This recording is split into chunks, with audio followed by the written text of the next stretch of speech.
కేంద్ర గ్రామీణాభివృద్ధి శాఖ సహాయ మంత్రి Kamlesh Paswan AP deputy CM Pawan Kalyan ఉద్దేశించి ఆసక్తికరమైన వ్యాఖ్యలు చేశారు.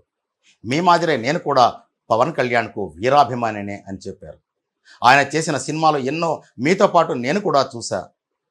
ప్రజల అభిమానంతో ఉన్నత శిఖరాల్లో ఉన్న పవన్ కళ్యాణ్ సాధారణ జీవితం గడపడానికి ప్రజల్లోకి వచ్చారంటే ఆయనకు ఉన్న పట్టుదల, నిబద్ధతను అర్థం చేసుకోవాలని కేంద్ర గ్రామీణాభివృద్ధి శాఖ సహాయ మంత్రి కమలేష్ పాశ్వాన్ వ్యాఖ్యానించారు. తిరుపతి జిల్లా రైల్వే కోర్టు నియోజకవర్గం ఓబులవారిపల్లె మండలం ముక్కవారిపల్లె వద్ద గురువారం ప్రారంభించిన బీబీజీ రామ్జీ పథకాన్ని సందర్భంగా నిర్వహించిన బహిరంగ సభలో ఆయన మాట్లాడారు. పవన్ కళ్యాణ్ ఉద్దేశించి ఆయన మాట్లాడుతూ, మీతో పాటు నేను కూడా పవన్ కళ్యాణ్ ఏం మాట్లాడతారా అని కూడా నిరీక్షిస్తున్నా, ఆయన మాటలు వినాలని ఉంది అని చెప్పారు. అంతేకాకుండా ఒక సినిమా హీరోగా అగ్రస్థానంలో ఉన్న వ్యక్తి వాటన్నిటిని వదిలి జనం మధ్యకు వచ్చారంటే ఆయనకున్న కమిట్మెంట్, ప్రజల పట్ల ఉన్న బాధ్యత, దేశం పట్ల ఉన్న గౌరవం, అభిమానం ఏమిటో అర్థం చేసుకోవాలని చెప్పారు. ఆ లక్షణాలను అర్థం చేసుకొని, అలవాటు చేసుకొని వికసిత్ భారత్ లక్ష్యంగా సాగుతున్న ఎన్డీఏ ప్రభుత్వానికి అండగా నిలవాలని కూడా ఆయన అభ్యర్థించారు. పవన్ కళ్యాణ్ ఉద్దేశించి